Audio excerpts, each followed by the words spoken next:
James. Kali ini kita bakal bahas salah satu senyawa organik yang legendaris banget nih dalam dunia kimia dan pertanian. Yang gak lain adalah DDT. Nah, tapi sebelum itu pasti teman-teman bertanya-tanya nih, sebenarnya DDT itu apa sih? Nah, jadi DDT itu adalah dichlorodivinyl trichloroethane. Namanya cukup panjang ya, Charles. Tapi intinya, DDT ini adalah salah satu insektisida sintetik yang paling terkenal dalam sejarah. DDT pertama kali dikembangkan pada tahun 1940-an. Dan pada saat itu, DDT dianggap sebagai terobosan terbesar di dunia. Nah, sebenarnya kenapa sih kok bisa dianggap seperti itu? Nanti akan kita bahas ya, Charles. Secara kimia, DDT ini unik banget, Charles. Yaitu stabil, sulit terurai dalam air, dan juga mudah terurai dalam lemak. Artinya, ketika dia masuk ke dalam organisme atau tumbuhan hidup, dia bisa bertahan lama banget. That's why DDT dianggap sebagai senjata yang paling ampuh untuk mengendalikan serangga. Jadi, kalau ibarat kata, DDT itu kayak superhero kimia tahun 1940-an yang punya kekuatan bertahan super lama. Dan itulah yang membuat DDT terkenal di seluruh dunia pada masanya.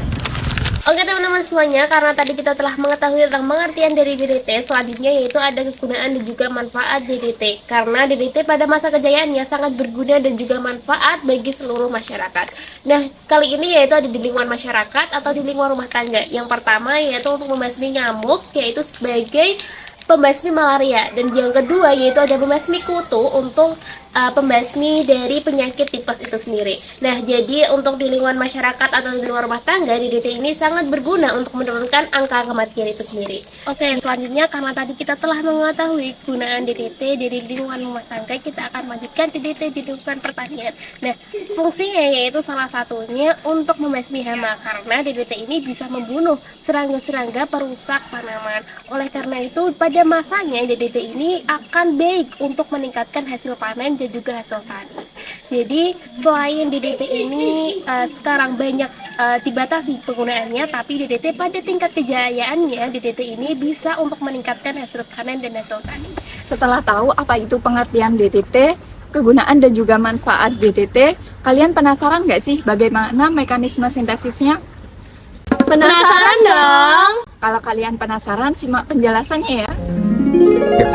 DDT dapat disintesis menggunakan klorobenzen dan juga trichloroacetaldehyde dengan menggunakan katalis asam. Sebelum dilakukan sintesis, kita perlu melakukan retrosintesis. Apa sih retrosintesis itu?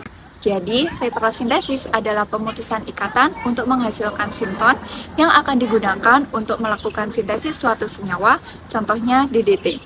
Nah, berikut mekanisme retrosintesis dari DDT. Sehingga sintonnya dapat berasal dari senyawa berikut. Untuk sinton yang bermuatan positif dapat menggunakan trichloroacetaldehyde, dan untuk sinton yang bermuatan negatif dapat menggunakan klorobenzen. Lalu, bagaimana sih mekanisme reaksi sintesis? Simak baik-baik ya. Nah, mekanisme sintesis dari DDT itu tidak hanya melalui satu kali tahapan, tapi ada beberapa kali tahapan. Yang pertama adalah protonasi trichloroacetaldehyde menggunakan katalis asam kuat yaitu H2SO4 untuk menghasilkan karbon yang lebih elektrofilik. Kemudian tahap yang kedua adalah setelah terbentuk karbon yang lebih elektrofilik akan diserang oleh klorobenzen yang bermuatan negatif, akan menghasilkan produk intermediate yang bermuatan positif. Setelah itu akan terjadi pembentukan kembali rangkap 2. Kemudian tahap ketiga adalah penambahan ion H+ dalam produk yang sudah terbentuk. Setelah ditambahkan H+ pada gugus OH, kemudian reaksi yang terjadi adalah reaksi dehidrasi, yaitu pelepasan H2O untuk menghasilkan karbokation benzilik. Tahap selanjutnya adalah tahap keempat, yaitu penyerangan kedua klorobenzena pada karbokation benzilik. Itu akan menghasilkan produk ataupun intermediate bermuatan positif, dan itu akan mengalami penataan ulang untuk menghasilkan struktur DDT. Gimana sekarang? Udah paham kan? Paham. DDT merupakan contoh bagaimana reaksi sederhana dapat menghasilkan molekul yang sangat stabil, hidrofobik, dan tahan degradasi. Stabilitas inilah yang awalnya dianggap sebagai kelebihan besar. DDT tidak mudah terurai oleh cahaya maupun mikroorganisme, sehingga efektivitasnya sebagai pestisida bertahan lama di lingkungan pertanian maupun kesehatan masyarakat. Keunggulan lain dari DDT adalah kemampuannya untuk membunuh serangga secara efektif pada dosis rendah. Pada masa awal penggunaannya, DDT menjadi senjata utama dalam mengendalikan malaria, tifus, dan penyakit lain yang ditularkan vektor.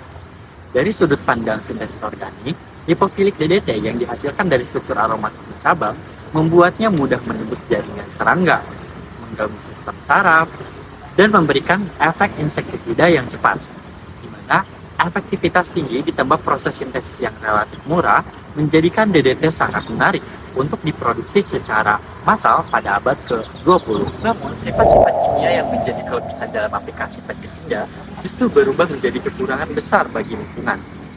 Struktur aromatik terklorinasi hasil sintesis organik membuat DDT sangat sulit terurai, sehingga berakumulasi dalam tanah, air, dan organisme hidup.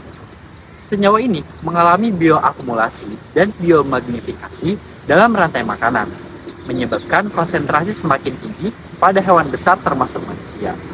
Dampak ekologisnya juga serius, di mana DDT terbukti melemahkan cangkang telur burung pemangsa seperti elang dan burung laut, sehingga populasinya menurun drastis. Secara kimia, hal ini tuh berkaitan dengan metabolit DDT seperti DDE yang tetap stabil dan berbahaya dalam jangka waktu yang sangat panjang.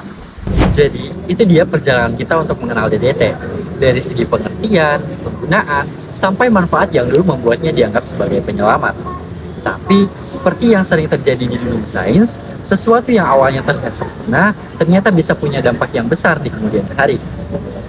DDT mengajarkan kita satu hal penting, bahwa sesuatu yang menyelamatkan jutaan nyawa bisa menjadi masalah baru beberapa dekade kemudian. Jadi, seberapa jauh kita benar-benar memahami konsekuensi dari setiap penemuan yang kita buat hari ini?